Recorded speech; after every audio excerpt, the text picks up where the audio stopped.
celebrar la historia, los 50 años de historia de una federación de sindicatos. Para mí tiene un especial significado, porque muchas veces tendemos a pensar que la historia se naturaliza, que es un producto natural que simplemente se reconoce. Y eso es la vía perfecta para que se pierda la historia. Las historias, si no se narran, si no se transmiten, si no se escriben y reescriben, mueren. No hay historia sin historiadores o sin relatores. No hay historias que se transmitan por generación espontánea. Y esto es particularmente importante con los sindicatos, porque es gigantesco el programa de reconstrucción histórica que está pendiente para justamente incorporar ese valor fundamental que para toda lucha sindical es la historia de los sindicatos. Y digo esto porque en el libro, en uno de los prólogos, Fernando Pereira dice bien que él no ha terminado de entender. Los sindicatos, por una razón que no logro comprender bien, no han archivado sus materiales.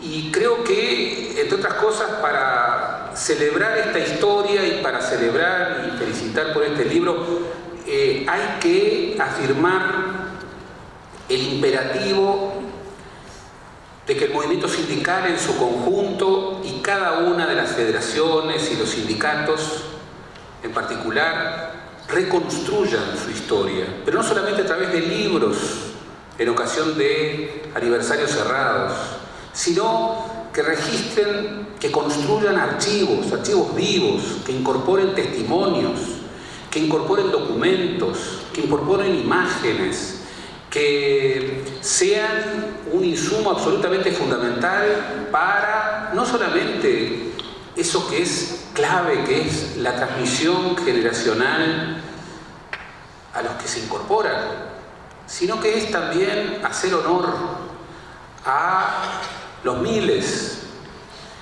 de dirigentes, pero también, y con igual o más firmeza, a los miles de anónimos, ¿no?, de afiliados que han hecho y que construyen la vida de los sindicatos. La historia de los sindicatos no es la historia de los dirigentes de los sindicatos. La historia de los sindicatos es la historia de los trabajadores organizados. Y allí la función del dirigente es una más, entre otras muchas funciones.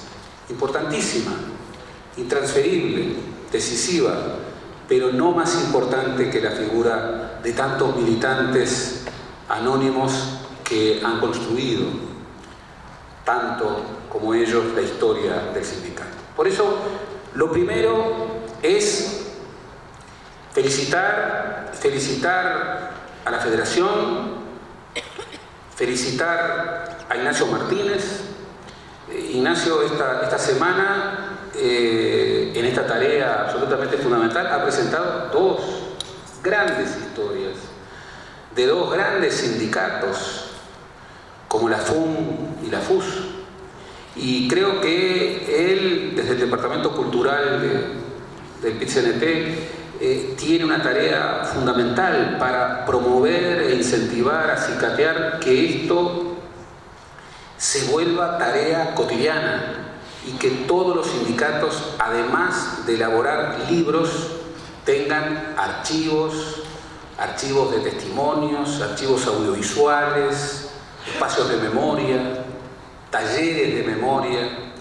Creo que una de las claves del éxito del movimiento sindical uruguayo ha sido esa capacidad en el conflicto, porque no hay organización viva ni dinámica que no incorpore el conflicto. Pero desde el conflicto, afirmado la necesidad de la síntesis superadora de la unidad, que eso es el caracú del PIT-CNT, que poder incorporar la sabiduría de los pioneros, la sabiduría de los veteranos, con la exigencia absolutamente indispensable de los jóvenes. Cuando yo encuentro en una de las páginas del libro cómo Fernando Pereira, dirigente actual, integrante del secretariado, recoge en palabras de José Pepe de Lía, que, como lo decía Vladimir, otro de los pioneros, siempre digo que ante los pioneros y los forjadores de la CNT siento vértigo,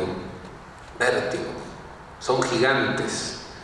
Y tuvimos la suerte de tener a José de Lía durante mucho tiempo, y tenemos la suerte de tener a Vladimir. Por eso tenemos que tener un respeto muy especial y tenemos que aguzar el oído para entender lo que ellos nos están diciendo, pero no para decirles que tienen razón siempre.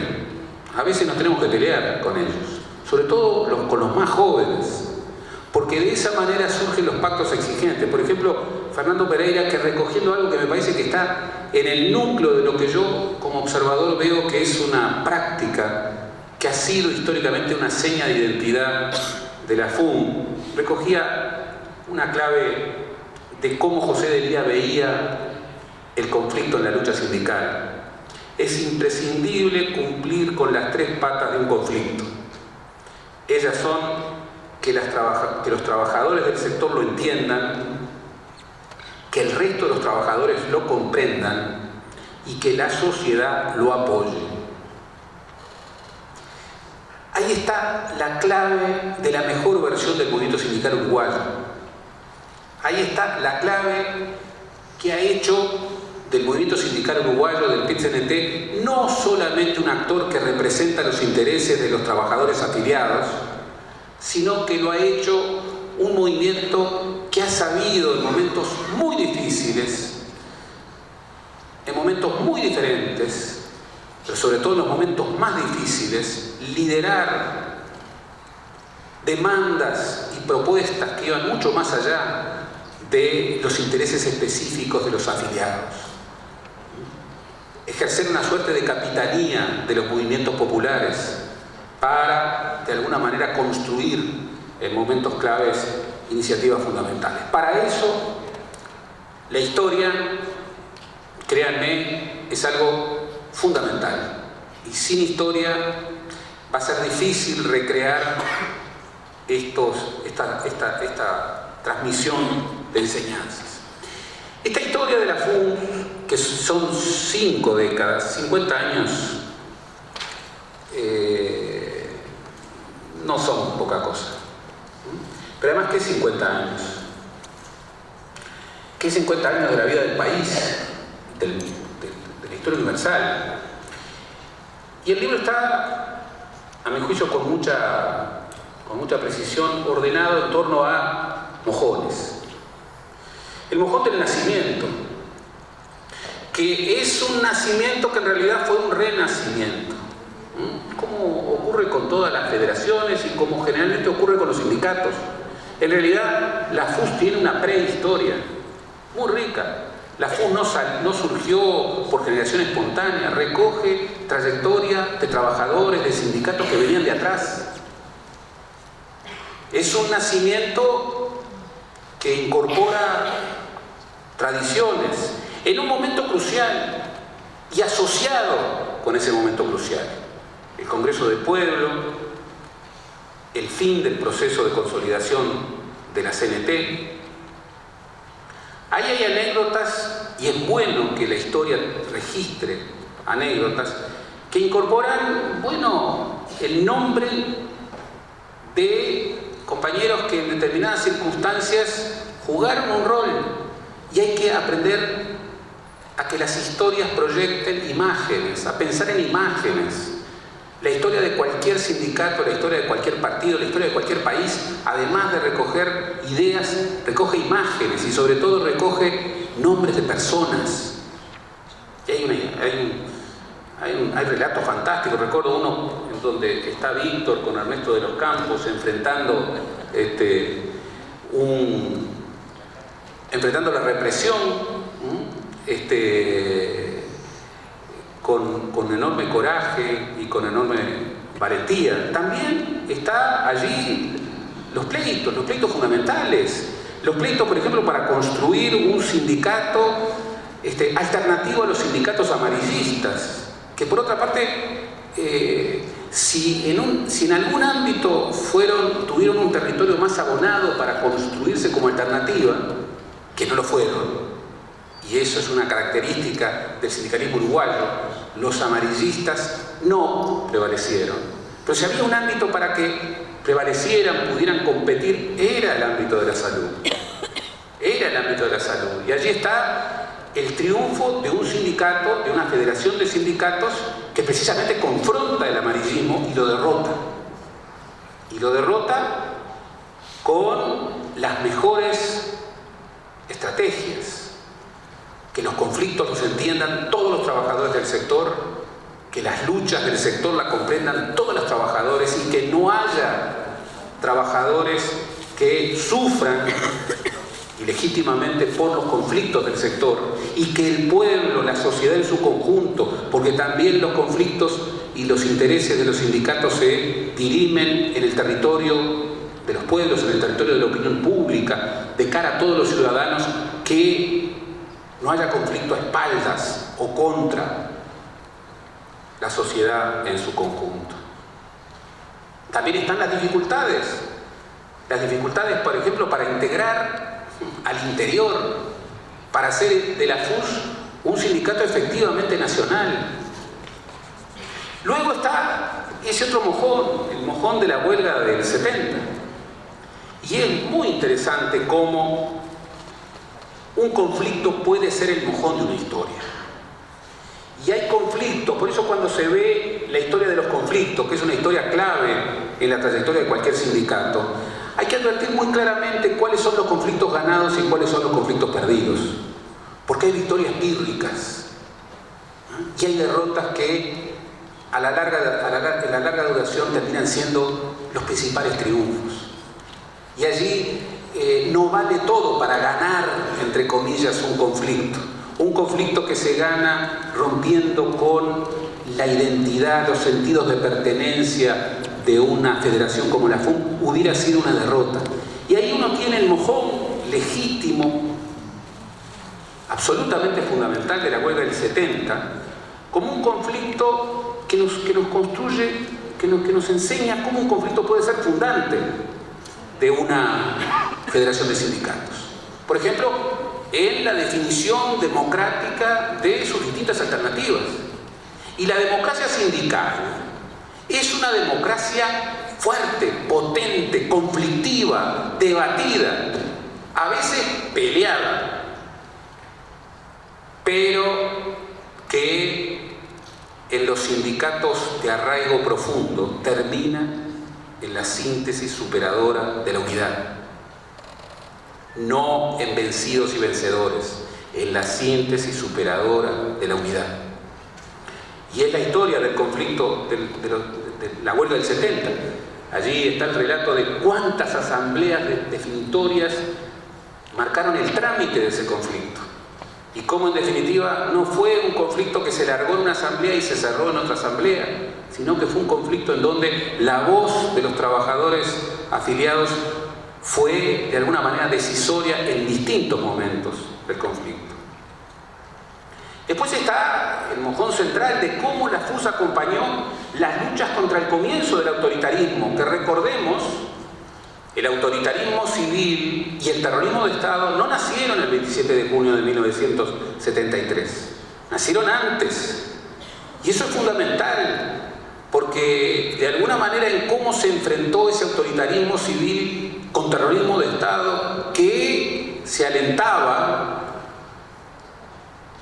se va a entender cómo se enfrentó la dictadura que terminó de consolidarse a partir del golpe de Estado del 73. Y ahí está, bueno, el rol de la FUS, siendo huésped, siendo hospitalario con experiencias absolutamente inspiradoras como los liceos populares, los hospitales populares, los primeros conflictos que confrontaban, adviertan ustedes la vigencia, propuestas absolutamente ideológicas en estos tiempos en que se supone que la ideología es la gestión. No, profundamente ideológica, de lucha de ideas, que es la lucha en la que prosperan las democracias. Nunca confundir la política o la ideología con mera gestión. Por supuesto de que la política sin gestión no es buena política. Pero la gestión no basta. Hay que debatir ideas. Porque si no vamos a gestionar lo que realmente existe y nunca vamos a incorporar lo que es la vida de un sindicato, de cualquier organización social que quiera un futuro mejor, que es lo deseable. Y para lograr lo deseable, la sociedad deseable, no basta con gestionar lo ya existente. Hay que debatir ideas. Y vean la vigencia en estos años de forja del autoritarismo, en donde la FUN ya discutía medicina solidaria versus medicina comercial. Y anticipaba propuestas de una enorme actualidad, como es el Sistema Nacional de Salud y muchas de sus políticas públicas. Luego estuvo la huelga general y la lucha contra la dictadura, y no necesito recordar el documento de las 3F para advertir cómo ese mojón central, que fue la huelga general, que no marcó la derrota de la dictadura. Nos equivocaríamos si dijéramos eso. Entre otras cosas porque menoscabaríamos el dolor, el sufrimiento gigantesco de los 11 años que siguieron. Pero marcó el veto para ciertas iniciativas que, por supuesto, desde el régimen que se imponía se querían.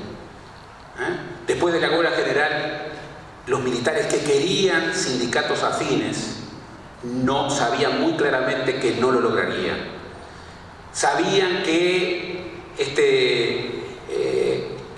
imponiendo, como algunos suponía, el voto secreto, las viejas dirigencias sindicales, probando de que los sindicatos eran también organizaciones democráticas, más allá de sus formatos, iban a ser ratificados. Sabían que con los sindicatos, a diferencia de otras dictaduras de la seguridad nacional, la dictadura uruguaya no podría contar nunca.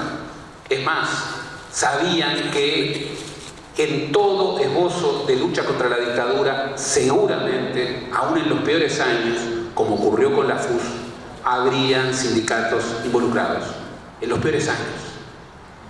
Y allí, bueno, en el libro hay registros formidables de cómo la FUS se las ingenió, aún en años de inexistencia, para seguir estando presente. Y también el recuerdo absolutamente indispensable de las víctimas, que también tuvo la FUS. Y hay que nombrar a las víctimas. No hay que dejar que las víctimas se absorban en los genéricos. Las víctimas tienen nombre y hay que repetir una y otra vez el nombre de las víctimas. Por eso, cuando recordamos los 50 años de la FUS y celebramos su historia, debemos recordar con dolor y también con exigencia a Aída Sanz. Tenemos que recordar con dolor y con exigencia a Roberto Rivero Morales. Y tal vez fundamentalmente tenemos que recordar con dolor y la mayor de las exigencias a Carmen, como lo registra este libro. A esa hija nacida en cautiverio que sigue siendo desaparecida y que es un imperativo no de la lucha de mañana, sino de la lucha de hoy.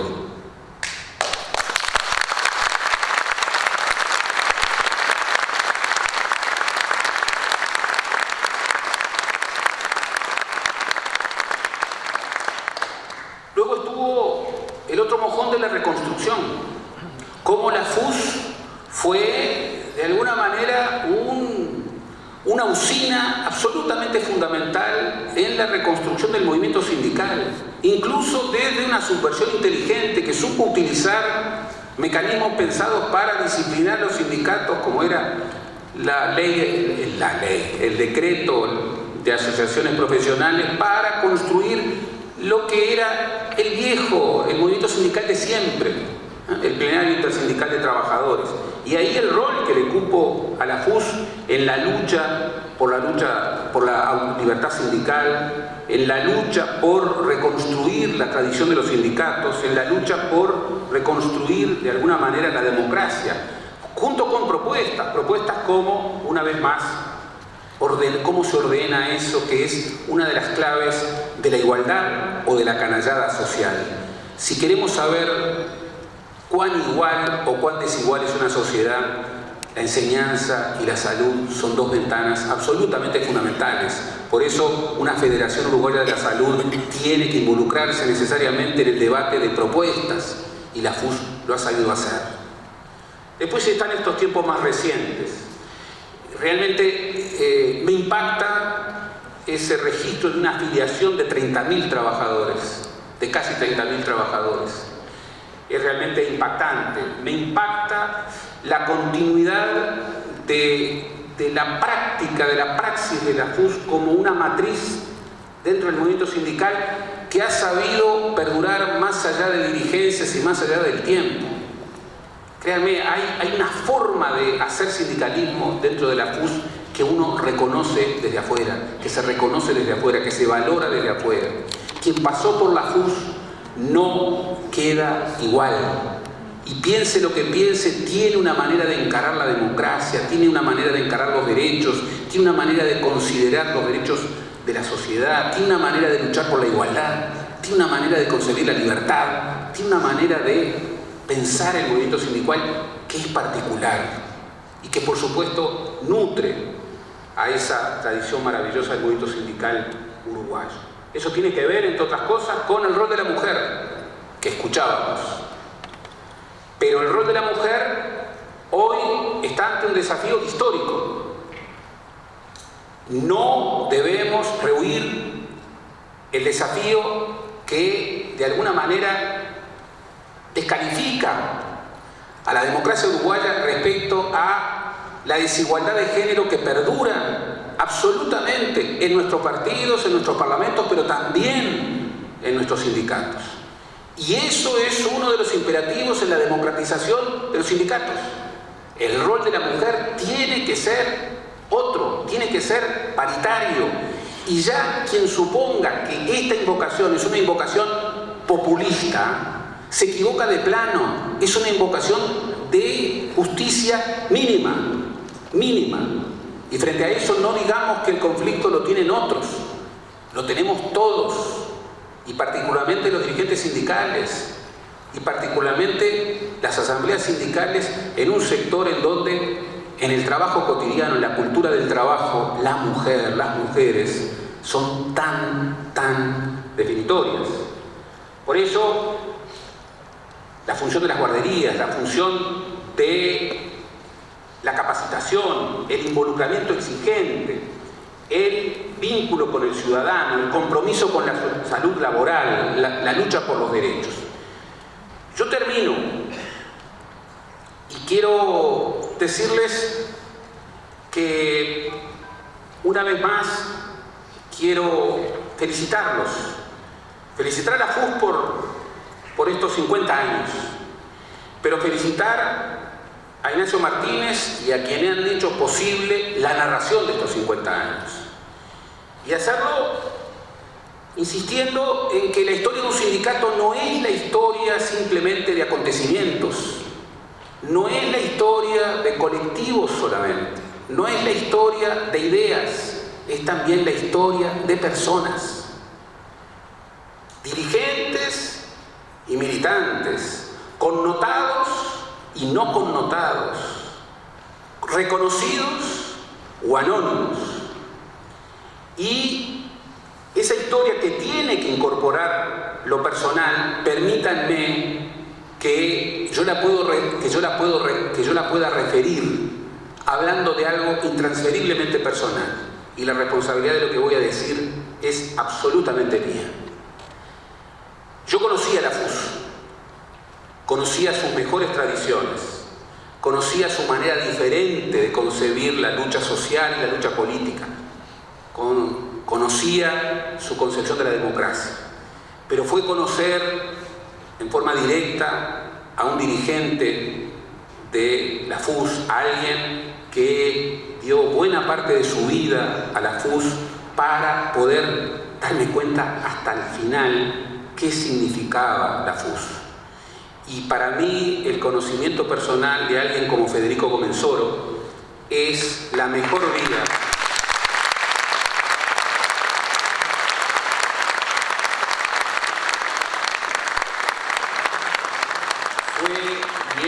la mejor vía para poder registrar y transmitir lo que es la FUS, porque yo sé quién es Federico Comensoro y yo sé cuáles son los valores que inspiran la vida de Federico Comensoro, y haciendo justo reconocimiento a él y también reconociendo a muchos otros dirigentes y a muchos otros afiliados no connotados. En el libro se refieren las historias de muchos compañeros, pero así como al pasar se dice, con Comensoro hay que hacer justicia, porque aunque muchas veces la historia no da parte de las autorías de cosas que se vuelven cotidianas, fue él quien propuso precisamente el nombre de Plenario Intersindical de Trabajadores, y así quedó. Entonces, más allá de Federico, que yo sé que en estos momentos me querría matar, que esta historia se vuelva también un instrumento para hacer justicia a tantos centenares, a tantos miles de trabajadores de la salud que fueron los que en definitiva hicieron posible estos 50 años de historia y son, no les quepa la menor duda, los que harán posible los próximos 50 años, que seguramente serán más exigentes, pero también serán, que es lo más importante. Gracias.